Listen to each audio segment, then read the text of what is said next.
Witness. Mas komplikado ang tanong ko. Nasa courtroom ka nung nagpatotoo si Official Signs na nakita ka niya nung Mayo 21, 2016 at wala siyang nakitang sugat sa iyong muka. Tama ba, Binibining Heard? Sa tingin ko, ito ang mga litratong tinutukoy niya at sinabi niyang wala akong sugat doon. Sinasabi mo ba sa ilalim ng panunumpa na nagpatotoo si Official Signs na nakita niya ang mga sugat sa iyo nang makita ka niya ng personal nung Mayo 21? Pasensya, lilinawin ko lang. Alam kong sinabi ni Official Science na hindi niya tinuring na sugat ang namumula at namamaga kong muka. Ang namumula at namamagang muka, yun ang tanong ng iyong abogado, tama ba? Yan ang sinabi mo sa United Kingdom. Mali yan, alam mo, Binibining Heard. Hindi ako sang-ayon. Hindi maganda na hindi nakita ni Official Science ang mga sugat mo nung Mayo 21, 2016. Walang kinalaman kung ano ang maginhawa para sa akin. Tama. Nagpatotoo si Official Taylor Haddon sa deposition tungkol sa pagtawag sa kanya sa Eastern Columbia Building noong Mayo 21, 2016. Wala kang sugat sa mukha nung Mayo 21, 2016, tama? Pareho nilang sinabi na hindi nila ako itinuring na nasugatan. Hindi ba nila nakita ang mga sugat sa mukha mo nung Mayo 21, 2016 gaya ng sinabi nila sa testimonya nila? Ang sinabi nila sa kanilang testimonya ay hindi nila itinuring na sugat ang itsura ng aking mukha. Hindi nila itinuring na may sugat ako kahit na nakita nila ang bahay na sira-sira. Ngunit, ikaw ay narito noong. Nagpatotoo si Official William Gatlin sa pamamagitan ng deposition tungkol sa pagkakatawag sa kanya noong Mayo 21 papunta sa Eastern Columbia Building. Wala rin siyang nakita kahit anong sugat sa'yo, tama? Yan ang sabi niya sa testimonya niya. Hindi niya ako kilala doon. Hindi, sa tingin ko nakita nating lahat sa video camera na ikaw mismo ang nagpakilala. Tama ba yon?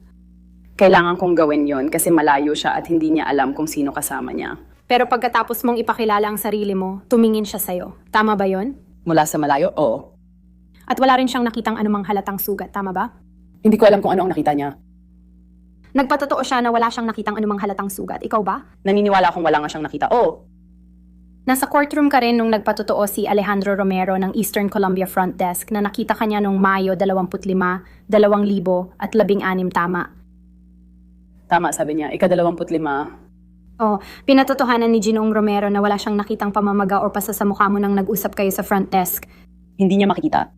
Hindi niya makikita kahit ganun ugali niya kasi tinuruan siyang tumingin sa mata ng kausap ng kanyang mga magulang. Tama ba yon? Alam ko na yun ang sinabi niya sa kanyang salaysay. Oo. Nagpatotoo ka kahapon na humingi ka ng pansamantalang restraining order noong Mayo 27, 2016 dahil gusto mong palitan ang mga kandado mo. Naalala mo ba ang patotoong iyon? Oo, naalala ko. Para ba sa mga penthouse ng Eastern Columbia Building yung mga kandadong yon? Tama yon. Pero pinalitan mo ang mga kandado ng mga penthouse noong Mayo 22, 2016. Sinubukan ko.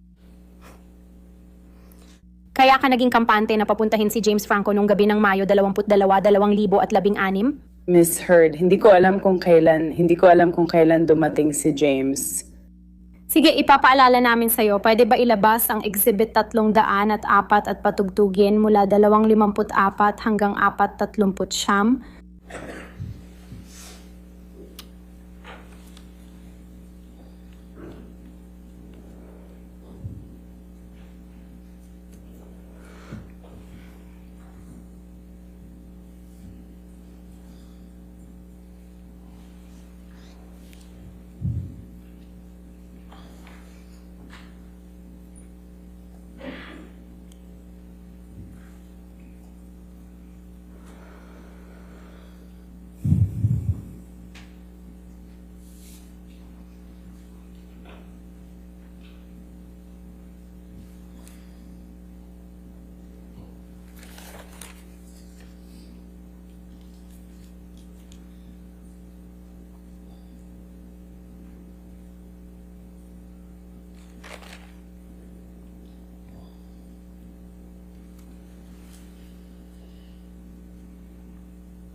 Kasama mo si Ginong Franco noong Mayo 22, 2016, tama ba, Miss Heard? Tama po yon.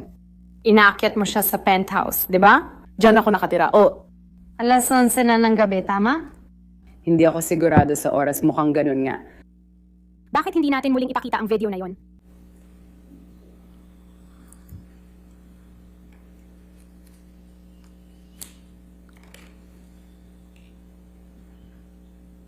$2,251.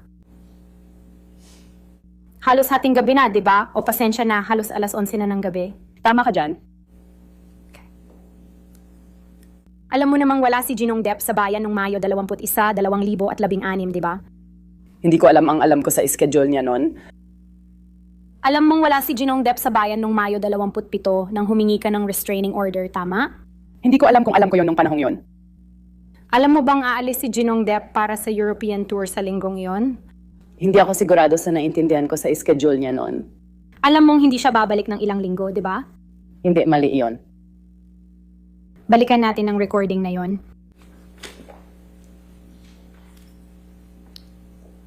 Exhibit ito ng akusado, 578.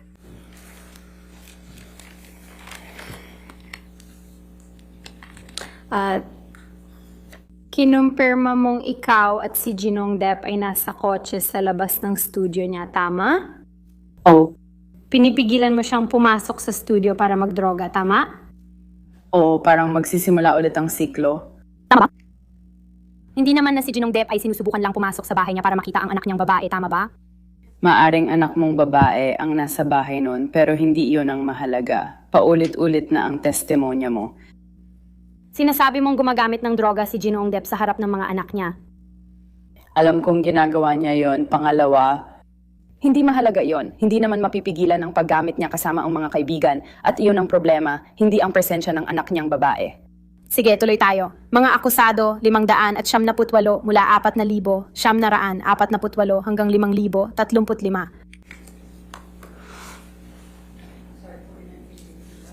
5,035. Hindi ako, nangangati lang ako. Gusto ko lang maging normal, ayoko nito. Sabihin mo na lang, sige na baby. Uuwi na ako, gawin mo ang gusto mo. Magbanding kayo ng anak mo, magkita tayo mamaya at pag-usapan ito. Ang hirap bang sabihin nun o galit ka lang talaga sa akin kaya ganyan ka magsalita? Pakiusap, hindi naman mahirap.